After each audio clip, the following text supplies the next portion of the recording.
बंधुओं नमस्कार। आपने पिछली वीडियोस में सुना कि कैसे भगवान ने वसुदेव जी को ब्रह्म ज्ञान का उपदेश दिया और जो देवकी जी के 6 पुत्र थे जो कंस के द्वारा मार डाले गए थे उनको भी भगवान श्री कृष्ण वापस ले आए और फिर वो देवलोक में चले गए।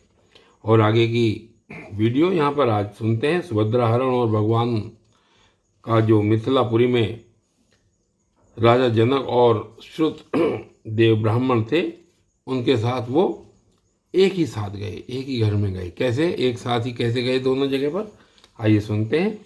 राजा परीक्षित ने पूछा, भगवान मेरे दादा अर्जुन ने भगवान श्री कृष्ण और बलराम जी की बहन सुभद्रा जी से जो मेरी दादी थी किस प्रकार विवाह किया, मैं यह जानने के लिए उत्सुक हूँ।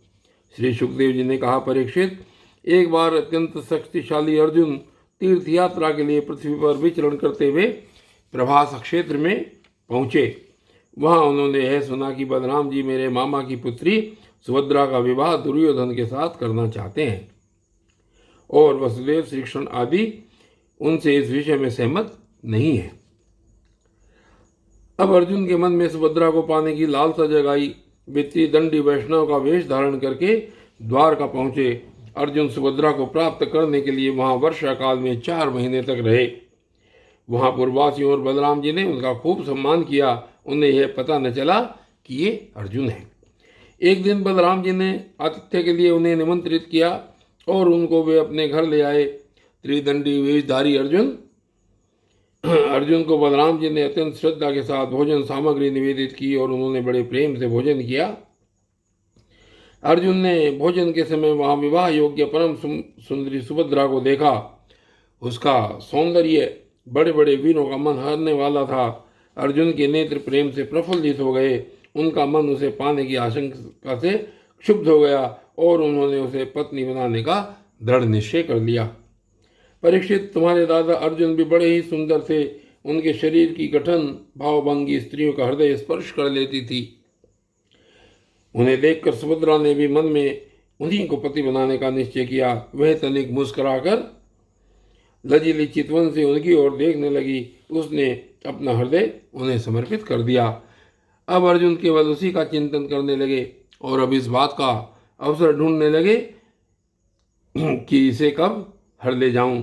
सुभद्रा को प्राप्त करने की उत्कट कामना से उनका चित्त चक्कर काटने लगा। उन्हें तनिक भी शांति नहीं मिलती थी। एक बार सुभद्रा जी देव दर्शन के लिए रथ पर सवार होकर द्वारका दुर्ग से बाहर निकली। उसी समय महारथी अर्जुन ने देवकी वसुदेव और श्री कृष्ण की अनुमति से सुभद्रा का हरण कर लिया। रथ पर सवार होकर वीर अर्जुन ने धनुष उठा लिया और जो सैनिक उन्हें रोकने के लिए आए उन्हें मार पीट कर भगा दिया। सुभद्रा के निर्जन रोते चिल्लाते रह गए और अर्जुन जिस प्रकार सिंह अपना भाग लेकर चल देता है वैसे ही सुभद्रा को लेकर चल पड़े। यह समाचार सुनकर बलराम जी बहुत बिगड़े। वे वैसे ही क्षुब्ध हो उठे जैसे पूर्णिमा के दिन समुद्र। परंतु भगवान श्री कृष्ण तथा अन्य सूरज संबंधियों ने उनके पैर पकड़कर उन्हें बहुत कुछ समझाया बुझाया। तब वे शांत हुए। इसके बाद बलराम जी ने प्रसन्न होकर वर वधू के लिए बहुत सा धन सामग्री, हाथी, रथ, घोड़े और दासी दास दहेज में भेजे। श्री सुखदेव जी कहते हैं, परीक्षित, विदेह की राजधानी मिथिला में एक गृहस्थ ब्राह्मण थे। उनका नाम था श्रुतदेव। वे भगवान श्री कृष्ण के परम भक्त थे। वे एकमात्र भगवत भक्ति से ही पूर्ण मनोरथ, परम शांत, ज्ञानी और विरक्त थे। वे गृहस्थाश्रम में रहते हुए भी किसी प्रकार का उद्योग नहीं करते थे। वे जो कुछ मिल जाता उसी से अपना निर्वाह कर लेते थे। प्रारब्धवश प्रतिदिन उन्हें जीवन निर्वाह भर के लिए सामग्री मिल जाया करती थी, अधिक नहीं। वे उतने से ही संतुष्ट भी थे और अपने वर्णाश्रम के अनुसार धर्म पालन में तत्पर रहते थे। प्रिय परीक्षित, उस देश के राजा भी ब्राह्मण के समान ही भक्तिमान थे। मैथिल वंश के उन प्रतिष्ठित नरपति का नाम था बहुलाश्व और उनमें अहंकार का लेश भी न था। श्रुतदेव और बहुलाश्व दोनों ही भगवान श्री कृष्ण के प्यारे भक्त थे। एक बार भगवान श्री कृष्ण ने उन दोनों पर प्रसन्न होकर दारुक से रथ मंगवाया और उस पर सवार होकर द्वारका से विदेह देश की ओर प्रस्थान किया। भगवान के साथ नारद, वामदेव, अत्रि, वेदव्यास, परशुराम, असित, अरुणि, मैं यानी कि सुखदेव, बृहस्पति, कर्ण, मैत्रेय, च्यवन आदि ऋषि भी थे। परीक्षित, वे जहाँ जहाँ पहुँचते वहाँ की नागरिक और ग्रामवासी प्रजा पूजा की सामग्री लेकर उपस्थित होती। पूजा करने वालों को भगवान ऐसे जान पड़ते मानो ग्रहों के साथ साक्षात सूर्य नारायण उदय हो रहे हों।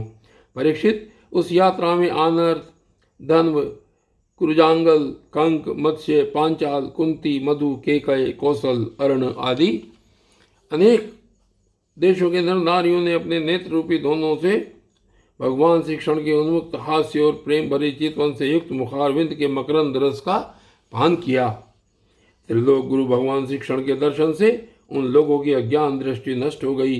प्रभु दर्शन करने वाले नर नारियों को अपनी दृष्टि से परम कल्याण और तत्व ज्ञान का दान करते चल रहे थे। स्थान स्थान पर मनुष्य और देवता भगवान की उस कीर्ति का गान करके सुनाते जो समस्त दिशाओं को उज्ज्वल बनाने वाली एवं समस्त अशुभों का विनाश करने वाली है। इस प्रकार भगवान श्री कृष्ण धीरे धीरे विदेह देश में पहुंचे।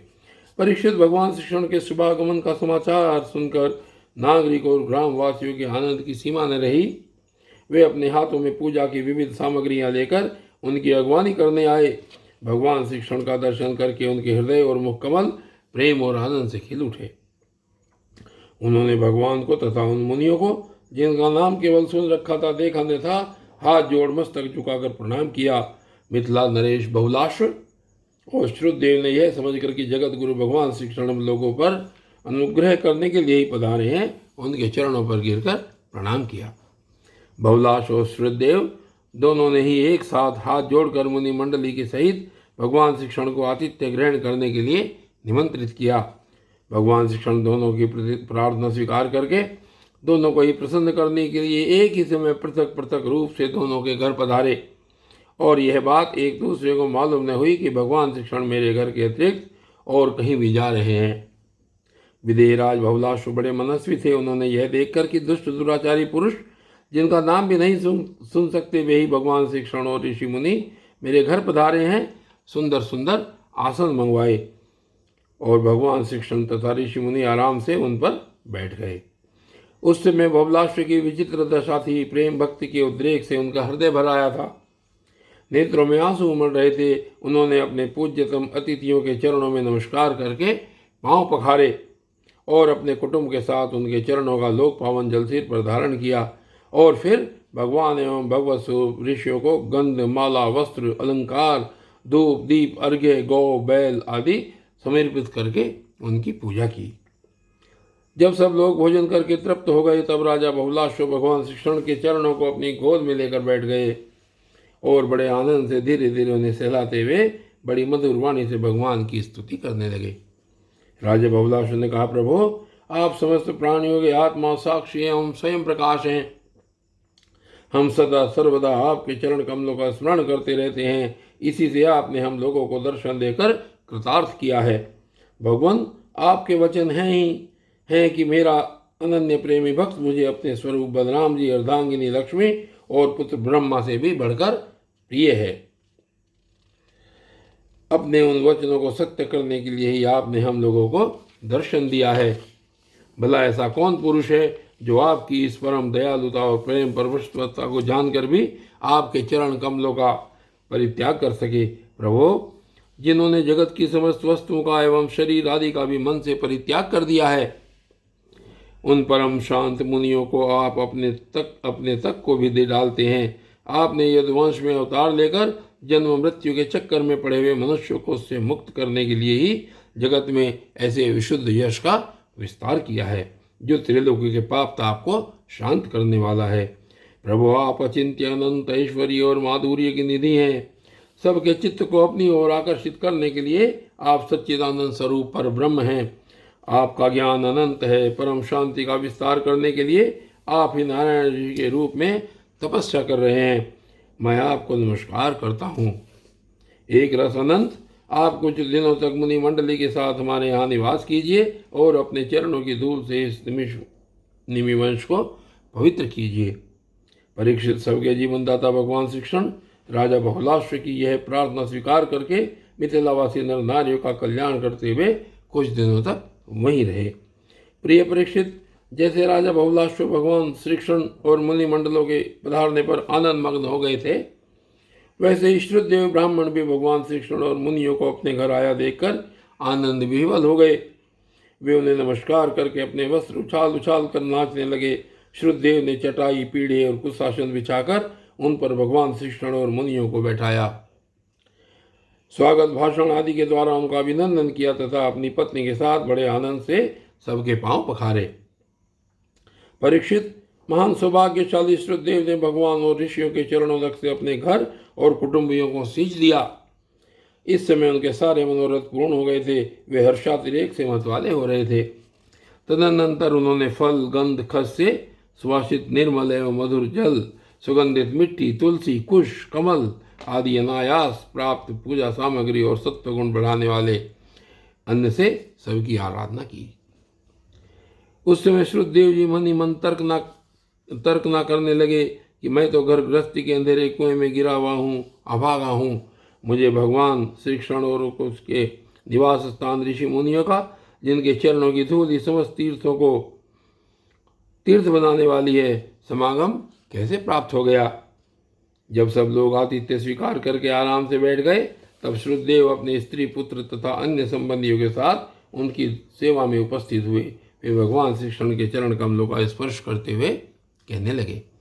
श्रुतदेव ने कहा, प्रभु आप अव्यक्त रूप प्रकृति और जीवों से परे पुरुषोत्तम हैं। मुझे आपने आज ही दर्शन दिया हो ऐसी बात नहीं है। आप तो तभी से सब लोगों से मिले हुए हैं जब से आपने अपनी शक्तियों के द्वारा इस जगत की रचना करके आत्मसत्ता के रूप में प्रवेश किया है। जैसे सोया हुआ पुरुष स्वप्नावस्था में अविद्यावश मन स्वप्न जगत की सृष्टि कर लेता है और उसमें स्वयं उपस्थित होकर अनेक रूपों में अनेक कर्म करता हुआ प्रतीत होता है, वैसे ही आपने अपने में ही अपनी माया से जगत की रचना कर ली है और अब इसमें प्रवेश करके अनेकों रूपों से प्रकाशित हो रहे हो।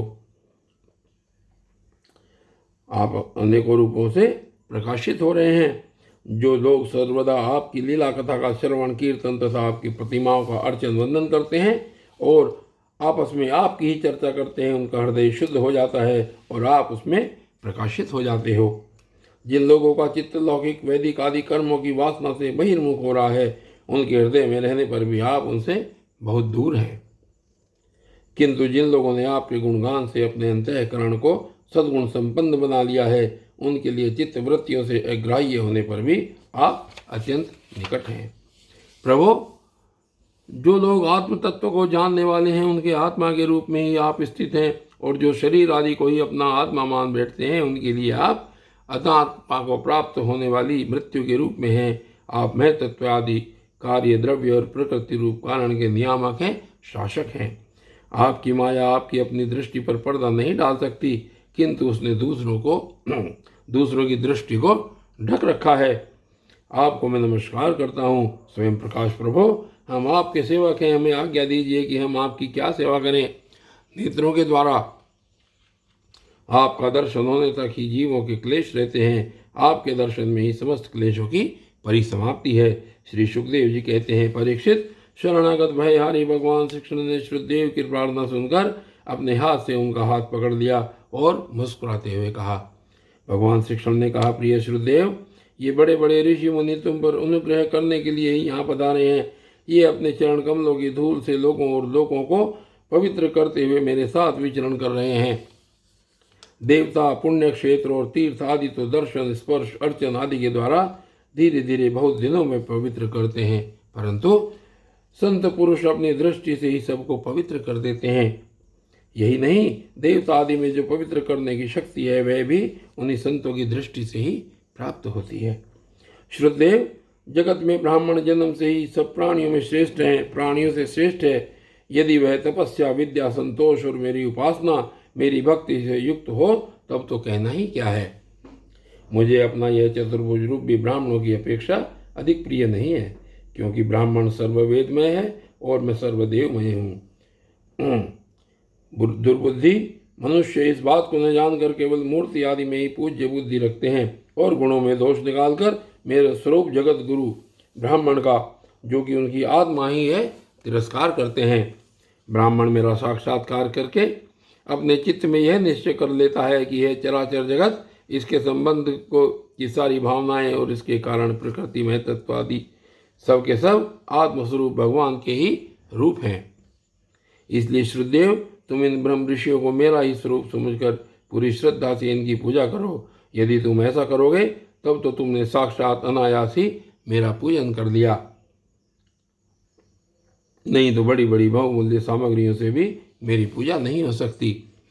श्री सुखदेव जी कहते हैं, परीक्षित, भगवान श्री कृष्ण का यह आदेश प्राप्त करके श्रुतदेव ने भगवान श्री कृष्ण और ब्रह्म ऋषियों की एकात्म भाव से आराधना की तथा उनकी कृपा से वे भगवत स्वरूप को प्राप्त हो गए।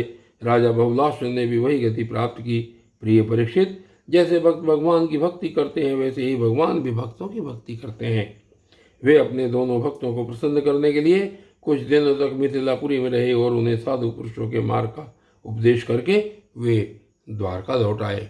और बंधुओं, आज की इस वीडियो में सिर्फ इतना ही, और आगे की वीडियो में क्या चलता है तब आगे देखेंगे। तब तक के लिए धन्यवाद।